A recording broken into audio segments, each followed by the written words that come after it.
7.2 start करेंगे। 7.1 में हमने देखा है डायरेक्ट वेरिएशन, 7.2 में होगा inverse variation. The information about the number of workers and days taken by them to complete a certain work is given. यहाँ पे देखो 30 वर्कर्स है तो कितने दिन लग रहे हैं? अच्छा, ज्यादा लोग रहेंगे तो टाइम कम लगेगा या ज्यादा लगेगा करने के लिए? कम लगेगा। कोई काम करना है सपोज अपने को, तो ज्यादा लोग रहेंगे तो वो काम बहुत इजीली हो जाएगा। तो यहाँ पर नंबर ऑफ डेज का और नंबर ऑफ वर्कर्स का कौन सा रिलेशन है? मतलब ज्यादा लोग मिलके एक काम करेंगे तो वो जल्दी खत्म होगा, कम लोग मिलके वही काम करेंगे तो बहुत टाइम लगेगा। तो यहाँ पर नंबर ऑफ वर्किंग डेज 30 लग रहे हैं, सॉरी नंबर ऑफ वर्कर्स 30 है, नंबर ऑफ डेज कितने लग रहे हैं? जैसे ही नंबर ऑफ वर्कर्स कम हो गए, ये डेज क्या हो गए? बढ़ गए। समझ में आ रहा है कि नहीं? तो इनके बीच में कौन सा रिलेशन है? नंबर ऑफ वर्कर्स को हम W से डिनोट करेंगे और नंबर ऑफ डेज को हम D से डिनोट करेंगे। So here number of workers are inversely proportion to number of days. Inversely proportion कैसे लिखेंगे? देखो W is inversely proportion to 1/D। अगर एक के सामने एक लिख दो तो वो डायरेक्ट प्रोपोर्शन होता है, 1 जो लिखते हैं वो क्या होता है? क्लियर है? बस इतना ही फर्क है, बाकी सब कुछ सेम है। एग्जैक्टली इसको निकाल के क्या लिखेंगे? So W is equals to 1/D into K is constant. ये हमने सीखा था 7.1 से पहले। अब यहाँ पे W की वैल्यू कितनी है फर्स्ट बॉक्स में? तो W के नीचे लिख दो 30, 1 का 1, D की वैल्यू है 6 इंटू ये 6 डिनोमिनेटर में इधर आया तो डिनोमिनेटर में इधर आया तो मल्टीप्लाई, इधर बचा है 1 इंटू के। 6 0 जा 0, 6 3 जा 18, के 1 जा के, तो के की वैल्यू कितनी हो गई अपनी? 180। अब इसको भी अगर सॉल्व करोगे तो भी के की वैल्यू कितनी आएगी? तो या तो इसको सॉल्व करना है या तो एक को हमने सॉल्व कर लिया। अब यहाँ की वैल्यू फाइंड आउट करेंगे। ठीक है, फिर से W is inversely proportion to 1/D। इसके लिए सॉल्व कर रहे हैं। W is equals to 1/D into K को यहाँ पे हमने लिख दिया है कांस्टेंट, बार बार लिखने की जरूरत नहीं। अब के की वैल्यू है हमारे पास और किसकी है? D की है। किसकी फाइंड करना है? तो W को W ही लिखो, 1 को 1 लिखो, 12 into from equation 1, 12 9 is 108 not 180। 12 के टेबल में 180 डिवाइड करते हैं, 180 12 के टेबल में 12 1 जा 12, 6 बचे, ये 0 नीचे, 12 5 जा 60, तो 12 1 जा और 12 15 जा, तो अपने पास बचा है 1 इंटू 15। तो नंबर ऑफ वर्कर्स कितने हो जाएंगे? 15। तो हमारा जो फर्स्ट वन का आंसर है वो कितना है? क्लियर है ये सभी को? अब आपको ये ऐसे ही रखना है, ये बार बार लिखने की जरूरत नहीं, सिर्फ ये इतना सॉल्व करते जाना है। अब आगे इक्वेशन 1 को लेना है, आगे सॉल्व करते जाना है। क्लियर है? ये और ये सॉल्व करके देखो आ रहा है क्या। अब के की वैल्यू हमें पता है, आगे सेकंड वन सॉल्व करेंगे। यहाँ पे W की वैल्यू है 10 और हमें D की वैल्यू फाइंड आउट करनी है। तो W is equals to 1/D into K. W की वैल्यू कितनी है? 10 और हमें किसकी फाइंड करना है? D की। K की वैल्यू कितनी है इक्वेशन 1 में? 180। तो इसको लिख दो फ्रॉम इक्वेशन 1। क्लियर है ये सभी को? अब हमें किसकी वैल्यू चाहिए? D की चाहिए। तो D इधर डिनोमिनेटर में इधर लाए तो 10 into D is equals to 1 into 180। Clear है सभी को? समझ में आ रहा है? हाँ, D इज इक्वल्स टू, ये 10 को उधर लेकर जाओ, ये 180 1 जा 10 इधर है, उधर आया, इधर इंटू में उधर आया तो डिवाइड, ये 0 0 cancel. D is equals to 18/1 यानी 18। क्लियर है? कोई प्रॉब्लम इसमें? हाँ, जो अपने को चाहिए वो, अगर D अपने को चाहिए तो D को इधर लाना पड़ेगा क्योंकि उसकी वैल्यू डिनोमिनेटर में नहीं हो सकती। फिर समझ में आ रहा है? हाँ, फिर से इसकी अब यहाँ पर हम लोग कितना लिखेंगे फिर? 18। तो अब लास्ट वन देख लेते हैं। लास्ट वन अपने को दिया है, किसकी वैल्यू दिया है, नंबर ऑफ डेज की। तो W is equal to 1/d into K. W की वैल्यू नहीं पता होता है, W 1/36 इंटू 36 के टेबल में 180, 1 जा 5 जा, W is equal to 1 into 5, W is equal to 5। Clear है सभी को ये? तो यहाँ पर जो नंबर ऑफ वर्कर्स है वो हो जाएंगे 5। तो यहाँ पर देखो, पहले वर्कर्स ज्यादा थे तो डेज कम लग रहे थे, जैसे जैसे वर्कर्स कम होते गए नंबर ऑफ डेज क्या होते गए। तो ये कौन सा रिलेशन हुआ, समझ में आ रहा है सभी को? क्वेश्चन नंबर 2, इसमें हमें बोला है find the constant of variation and equation of variation. Constant of variation यानी k की वैल्यू, इक्वेशन ऑफ वेरिएशन यानी बिना वैल्यू पुटअप किए।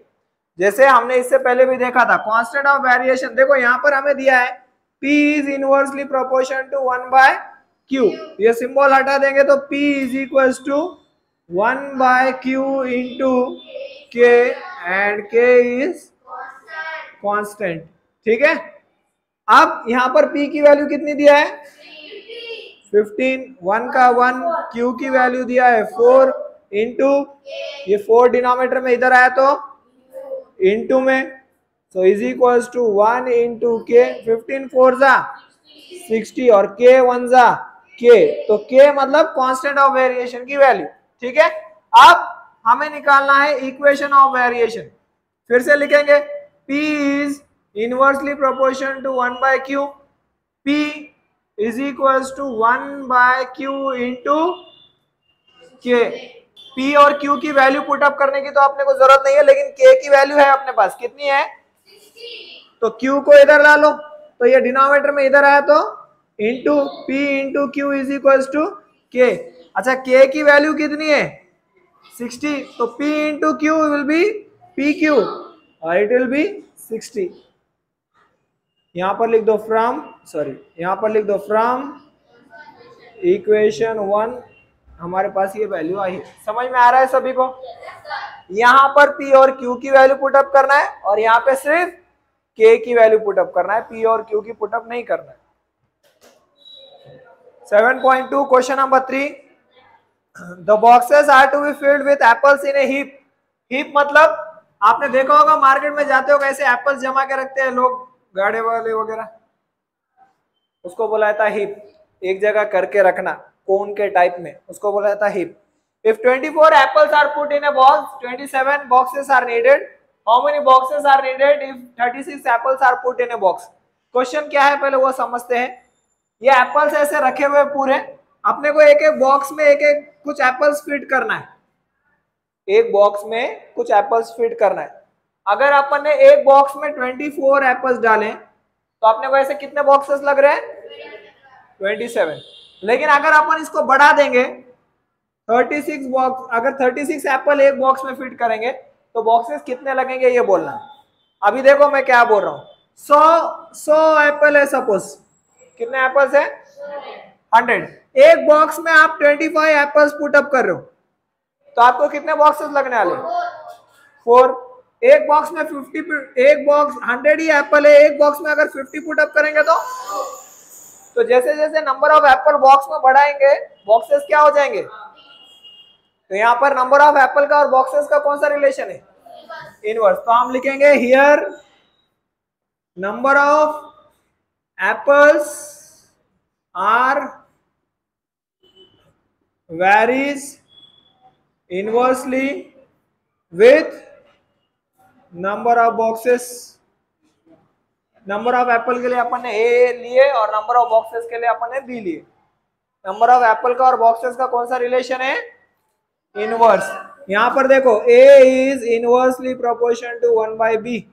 अब इसकी जगह निकाल दो और के लिख दो, इज इक्वल टू लिख दो A is equal to 1/b into K का मतलब है के is constant. Clear.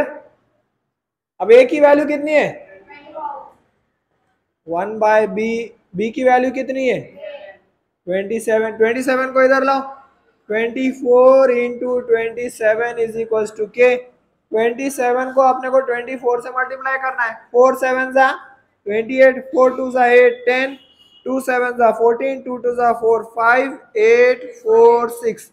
So 648 is the value of constant। ये क्लियर है सभी को? इसको दे देंगे हम इक्वेशन नंबर 1। अब फिर से वही करेंगे हम लोग, फिर से हम यही लिखेंगे a is inversely proportional to 1 by b, a is equals to 1 by b into k। अब a की वैल्यू दी हुई है, कितनी है 36, और फाइंड किसकी करना है b की। k पता है अपने को कितना है 648। b को इधर लाओ, 36 को उधर लेके जाओ क्योंकि नंबर एक तरफ चाहिए, तो b इधर लाओ, 36 into b is equal to 1 into 648। 648 one जा, b यहीं रखो, 36 उधर लेके जाओ, इंटू में उधर जाएगा तो डिवाइड। 36 के टेबल में 648 जाता है क्या देखेंगे। 36 के टेबल में 36 वन जा 36, 8 2 8, 36 के टेबल में अपने को लास्ट में 8 चाहिए। 8 जा 8 6 जा 48, 8 3 जा 24, 28 तो 4 जा 288, सॉरी 8 जा, तो आंसर कितना आ गया 18। तो अगर अपन ने एक बॉक्स में 24 एप्पल्स डाले तो अपने को कितने लग रहे थे 27, लेकिन नंबर ऑफ एप्पल्स बढ़ा देंगे तो नंबर ऑफ बॉक्सेस क्या हो जाएंगे कम हो जाएंगे, तो कितने बॉक्सेस लगेंगे अपने को 18। क्लियर है, समझ में आ रहा है, कोई प्रॉब्लम इसमें, लिख कर ले लो। The wavelength of sound L, wavelength को L बता रहे, and its frequency F are in inverse variation. तो आंसर कैसा रहेगा देख लो, L को और F को इनवर्स प्रोपोर्शन में बताना है, तो वेरिस का सिंबल दे दो और लिख दो 1 by F, इनवर्सली है, समझ में आ रहा है। Next second one, the intensity I of a light varies inversely with the square of distance d of a screen from the light from the lamp। ठीक है, तो कौन से वर्ड दिया है वो देख लो। I दिया है, इनवर्सली वेरीज विथ स्क्वायर है, square of distance, I inversely varies with square of the distance. Clear है, आंसर सही है बीट नंबर 4 के। Question number 5, x varies inversely with square root of y when x is 40, y is 16, if x is 10 what is the value of y। तो यहाँ पर हमें पता है x और y square root of y का inverse relation है, ये सिंबल निकाल दो, तो x is equal to 1 upon root y into k, हमें पता है k इज कांस्टेंट। तो अब आगे सॉल्व करते हैं, इसको लेके सॉल्व करेंगे, x और y की वैल्यू, x की वैल्यू कितनी है 40 और y की वैल्यू है 16 into k, what is the square root of 16 4, तो 4 को इधर लाओ, इधर डिवाइड में है तो इधर आया तो multiply, 160 is equal to k 1 जा k, तो k की वैल्यू है 160। क्लियर, अब आगे बोला है अगर x की वैल्यू 10 है तो y की कितनी है, तो फिर से यहां से स्टार्ट करेंगे, x varies inversely with square root of y, x is equals to 1 upon root of y into k, x की वैल्यू कितनी है 1 upon root of y into k की वैल्यू कितनी है 160। ये स्क्वायर रूट डिनोमिनेटर में इधर लाओ तो इंटू हो जाएगा, root of y is equal to 1 into 160। What is 1 into 160, ये 10 इधर है, इधर जाएगा तो divide, 0 0 cancel, root of y is equal to 16। अब जैसे कोई प्लस वाले नंबर को हम इज इक्वल टू के उधर लेके जाते हैं तो माइनस होता है, मल्टीप्लाई को उधर लेके जाएंगे तो स्क्वायर को उधर लेके जाएंगे तो, वैसे ही स्क्वायर रूट को अगर उधर भेजेंगे तो वो स्क्वायर हो जाएगा, तो ये स्क्वायर रूट यहां से निकाल के उधर भेजो, तो y is equal to 16 square, so y is equal to 256। Clear है सभी को, समझ में आ रहा है, लिख कर ले लो। Last question, question number 6, x varies inversely with y when x is 15 y is 10। तो ये सिंबल हटाओ, x is equal to 1 upon y into k, k is constant. अब हमें वैल्यू पुटअप करनी है x और y की। x की वैल्यू 15, y की वैल्यू 10, k का k, ये 10 इधर लाओ तो multiply 15 into 10 is equal to 1 into k 1 जा k, 15 10 जा 150, इक्वेशन नंबर 1। अब फिर से वही लिखो, x varies inversely with y, x is equal to 1 by y into k। अब x की वैल्यू कितनी है 20, y की पता करना है, k की वैल्यू है अपने पास 150। फ्रॉम इक्वेशन 1 ये वैल्यू आई है हमारे पास, y को इधर लाओ 20 into y is equal to 1 into 150, 150 1 जा 150, y यही रखो 20 उधर लेकर जाओ, 2 0 0 कैंसिल, 2 के टेबल में 15 तो नहीं आता है, तो 7.5 ये है हमारा y का answer. So with this we have completed 7.2। कल देखेंगे 7.3।